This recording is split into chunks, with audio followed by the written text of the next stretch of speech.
Hello everyone, Ohm here with a random face reveal and a bunch of updates for you. First of which, obviously the webcam. It's complete garbage right now. I plan on upgrading it, so please bear with my pixelated and stretched out face for a moment while I give you a little bit of info. First of all, yeah, I'm back. It's crazy what not being stressed 100% of the time can do for your motivation and creativity. So I'm hoping to publish at least 2 videos per month. I'm not gonna promise more, nor am I gonna promise a specific schedule, but I'm hoping 2 videos per month is realistic, and I'll do more if I have the energy and time for more. Second of which, I now have a Discord server. It's a kind of a spiritual but unofficial successor to the Borderwise server. We have Borderwise on there. There's a core group of members. The main rule is to just be a decent human being or entity of some kind. I understand that rules out most of the From the Depths community, including myself at times, but I promise we're a welcoming bunch, so if you're even moderately curious, feel free to join. Link is also in the description. Along with timestamps. Timestamps, yes, my usual. So, if you're not interested by all this stuff, you can feel free to skip ahead, back and forth, and so on as you want. Anyways, aside from awkward cuts, there's another big update. The update 3.5.5 to From the Depths. It's a stable update now. It's been in the works for months, and it's here now. So we'll go through the patch notes for a moment, and then we'll head in game to showcase a few things. So let's be a professional and swap my screen like this. You'd think I've done this for ages, aside from the fact that I don't look at the camera. So what's up, Deptians? Well, what up, John Bacon? I hope you're doing well. Yeah, 8 months. Yeah, it's been a while. Let's just say that. Beta 3.5.5. Yes, very good. You can now swap mimics to decorations. I didn't realize this was this patch, but apparently it is. You can access this by pressing Shift-E. I believe there's also a button on the UI that lets you do that. It's not nearly the headline of this patch, but I guess that's the order it's presented in. Crams, yes, they look much better, yada yada. Anyways, 3.4.5, numerous bug fixes. Yeah, 3.5.2. Built-in APS shells. This is a gift from the gods, from Nick, from Sean, from the whole dev team for small vehicles. This is great. I've played with it a little bit. They do mention that it is a work in progress. There might be bug reports or whatever. Maybe that's outdated. Maybe with the current release, it's fine. It's really amazing for your small vehicles. It saves space for your shells. It just works. It's basically a customizer that doesn't exist. It's not anywhere in terms of blocks, but you can access it and create shells. Amazing. It's a simple thing, but it's great. It just feels great. It's a nice little buff for small vehicles, which aren't necessarily the best, thanks to the square cube law, my favorite law. But yeah, 3.5.0 now, vehicle stability. Oh boy, some people are not going to be happy with this and others won't care. I personally don't care, but let's read through a few things. New stat, stability, possible range of 100 to 0%, based on the movement of the main construct in the last 3 seconds. So if you're hoping to stabilize a vehicle that's unstable, the last 3 seconds are what matter. So at most, to go from 0 to 100% stability, you'll need 3 seconds. It's not terrible, but you do have to be stable for 3 seconds to recover your accuracy, because that is what stability does. The less stable your vehicle is, the less accurate it is. This is true for basically all weapons except self-guided missiles. When I say self-guided, I really mean the heat-seeking missiles and the radar-guided missiles. The remote-guided missiles are not self-guided. It's according to your vehicle's detection. And that's going to be affected by stability. Pretty much every weapon is affected by stability, So do be mindful of that. Basically, it's meant to be a nerf to drunken vehicles that fly basically absolutely crazy, like the flying squirrels, for example, which was just an absolutely abusable strategy before, because you did suffer if you were unstable a little bit to your accuracy, but for most part, it gets you, it's just the closest thing to being immune to projectile weapons as you can get in the game, aside from maybe having a really overpowered lambs and really underpowered enemies in comparison. So I think it's a good idea. I acknowledge that it's going to make a lot of people mad because small planes are going to have a lot of difficulty to use anything other than radar or heat-seeking missiles now. But I think it's a good idea. I think it's a positive change for the game overall. Now there are 4 values that are tracked. The average velocity, magnitude, speed, velocity, magnitude change, acceleration and deceleration, and vehicle or velocity rotation rate. Basically, if you're spinning, right? And it's compounded by your current speed. And then construct rotation rate.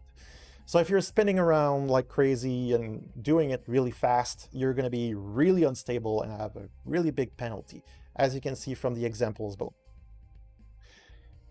You only need to stay stable for 3 seconds. So, you know, if you have APS mounted on your vehicle that flies around drunk for most of the time, you can make a strafe. You stay stable for 3 seconds, get your volley off, and resume dodging, and that works. But you'll have to put in a bit of effort. You can also make your vehicle dodgy, but you have to make it smoother. Smooth dodging, you know? I recommend you watch my accuracy video if you haven't, in terms of figuring out why smooth dodging, you know, having smooth motion to dodge works almost as well as having really janky movement. Next up, we have custom propellers. Yes. Basically, goodbye Dedis blades. It's been nice, but now we have a more balanced and a really good looking system for propellers. And that's the custom propellers. I'm not going to talk too much about it currently. There's a lot of little... Yeah, that menu is an absolute mess, but it does allow you to shape your blades, your propeller blades, the way you want, which is really amazing. You can make some really good looking propellers with that, and you can give them custom looks and all of that good stuff. So look forward to that if you haven't already played with it. It's really good. The UI is a bit intimidating, but if you play around with it, you'll quickly see what everything does. And I'll explain a bit more maybe in a later video. But great addition, absolutely great. It's more balanced and it's more customizable. It looks good, just nice all around. There's a lot of text about that. Oh, now for my baking brothers. Generic block setter. It is, as it said right here, a breadboard component, which is essentially an ACB, but in your bread. Think about that for a second. Let that sink in. All of the possibilities you have now without having to put down ACBs. It doesn't fully replace ACBs. Not yet anyway, not in current implementation. But you can do a lot with that. And once again, for small vehicles, it is a great change. Because, well, every little bit matter for small vehicles. So being able to remove any number of ACBs and put that all into a single bread component, including, say, your AI, all of the stuff, real space saver. And it lets you do things, you know, it gives you more fine control over things, all in one place in the bread. So look forward to bread videos about that. It's really amazing. And they failed to mention there's also a generic block getter, which reads the state of blocks. It's not as developed as the block setter, but it is kind of similar in the sense that it lets you access some of the conditions that were previously only accessible on ACBs. And then we have the nitty-gritty of the changelog, AI stuff, animation blocks, not really for me, little applique changes, the APS, added option. Oh, that's nice. I didn't even know.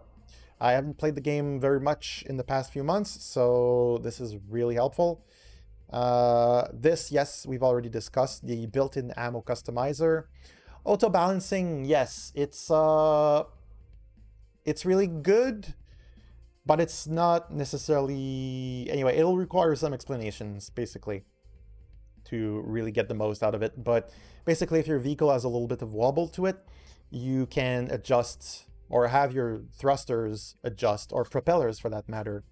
Random distracting cat messing on my girlfriend's desk. Yeah, you can have them adjust their direction, basically, based on your vehicle's attitude. So if your vehicle has a little bit of wobble, it's not going to, point the thrusters in weird directions as much as going to try to keep in line, if you will, which can be really helpful and avoid a lot of grief, basically, with vehicles losing control. Breadboard, yes, you can read your vehicle's current stability. I wish there was a feature on local weapon controllers to basically hold fire below a certain stability. But for now, you can do that through the breadboard. Once again, you can read your stability and you can use the generic block setter, the new component, to set your vehicles or your local weapon controllers to hold fire if your vehicle is too unstable. So that is something you can do. Lots of new things, necessary additions. Yes, there's a lot of stuff. Logic gates, that's going to make Bread a lot more accessible for those of you who do not like making really long equations in math evaluators to get your things working. And for those of you who are like me and dislike switches because they're not actually that intuitive, I feel, at least not at a glance. So logic gates are just really, those are really, they're really straightforward from other games if you've used logic gates before. Whitelisted, blah, blah, blah, blah, blah, for a generic block setter. Yes, the logic gates. Laser output regulator can also be controlled by the block setter. There's a lot of repetition here, just things they've added to the block setter during the beta and alpha. Rotation input. There's a lot of bread stuff, basically. Some camera controls, which are going to be really nice for videos, by the way. You'll feel it and see it in future videos for sure. Maybe later in this very video. Custom rudders, FOF markers, the little arrows, I believe, are just more easily visible, or more visible in general. A lot of updates to the in-game blueprints for the factions. So yeah, as they say, that'd be a 50-page essay. I don't know if that's accurate, but it's a lot of updates for vehicles. I mean, obviously they've made a lot of changes, so they had to tweak the vehicles. That just makes sense.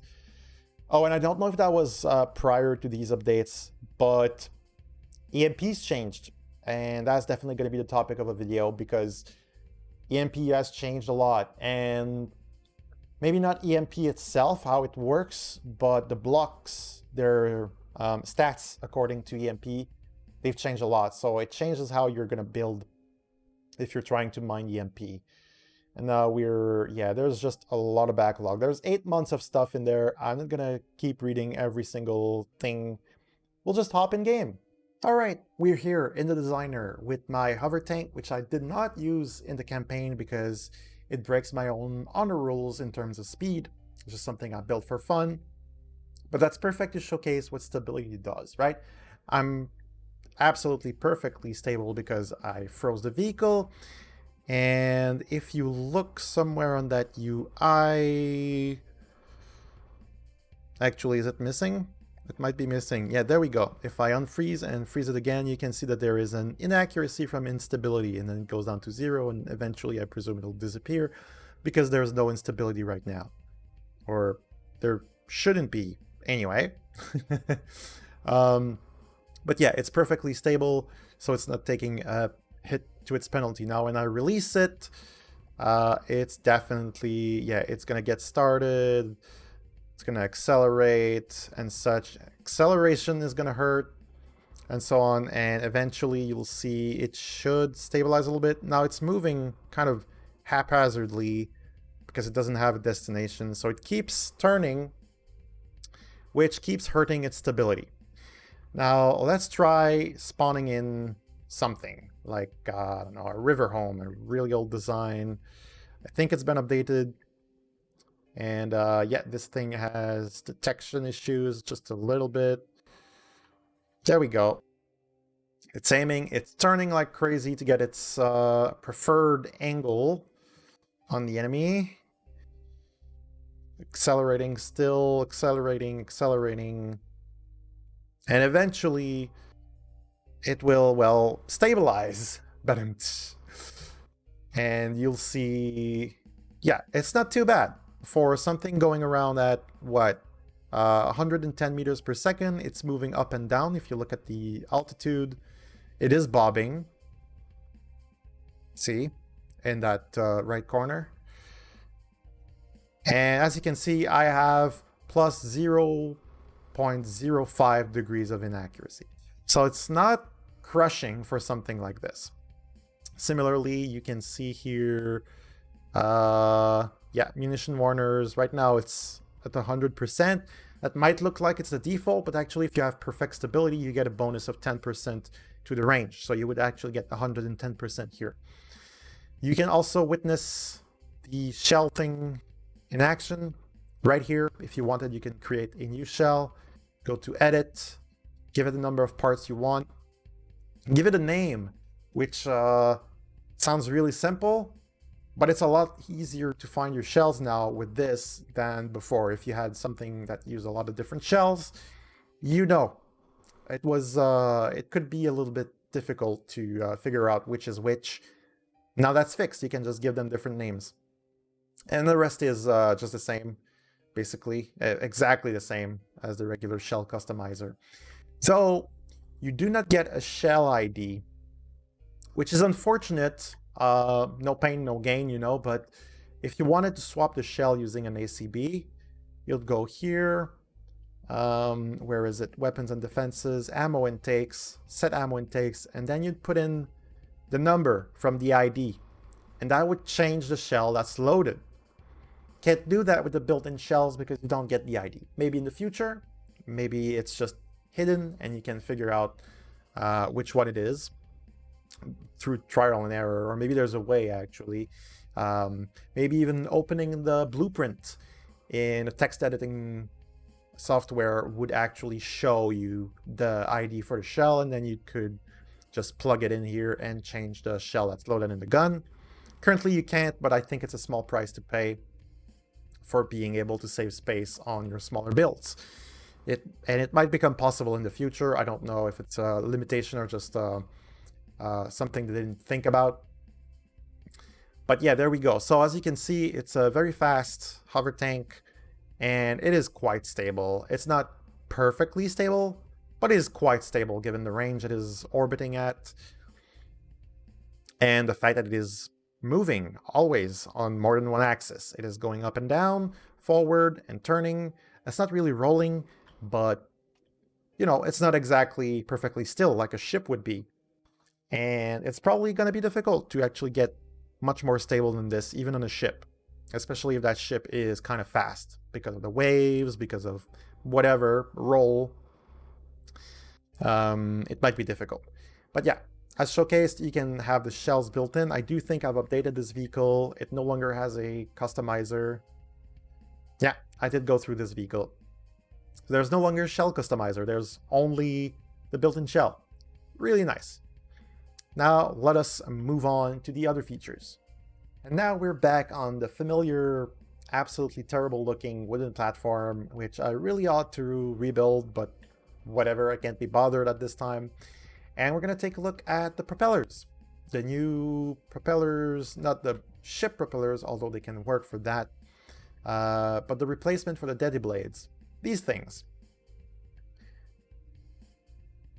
There you go, we're done. No, I'm just kidding. So you've got the propeller blade as well, and just as before, you would need to rotate it in a way that makes sense in order to have the blades point in the right direction. I'm not sure if I'm doing it right currently. I think I am, though it looks like it should be reversing right now. There's a handy little overlay here that tells you which squares need to be free for the blades to work. Unfortunately, you can't do like the Dedis blades from before. There can't be any blocks occupying. Like if I put a block here in the corner, there you go, it stops.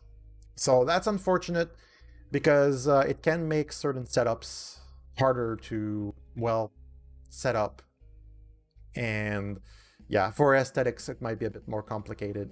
So yeah, you get this handy overlay here that tells you where you can place blocks and where you can't, what kind of surface you have for the thrust it'll give you, and you can look at the tooltip as well. They prefer having clearance both above and below, but as you can see right now, even if below the blade is completely occupied, it's still about 50%, which is not bad, and it does give pretty good thrust. I'll have to look into the numbers to see how they compare to CJEs right now. I do remember that the old Dedis blades actually got numbers similar to CJEs, I think, in terms of thrust per volume, but they could be used with 0 power, which was kind of abusable, and not to mention all kinds of other things actually that were abusable. Reminding me that, can we do this now? No, we can't, and it doesn't even attach properly. So you can no longer just have a pole. Although you can stack these, I guess. But the pole itself will give you nothing. Before you could just stack Dedis blade poles, and it would actually give you some amount of thrust, I believe. Or you could even have the blade like perpendicular to the hub, as it is currently. And it would give you some thrust, which... anyway, so it's better. In my opinion, anyway. Some people are definitely going to be sad about the change, but I think it's for the best. Texture. Very cool. Very, very, very cool. Red setter, alloy. It does actually take in camo as well, I believe. I'm not making a good job of showcasing that. So, but if you have camo for certain materials, including the paint settings apply. A stone propeller, that makes sense. The wing texture, applique or applique, rubber. I think I've shown them all, right?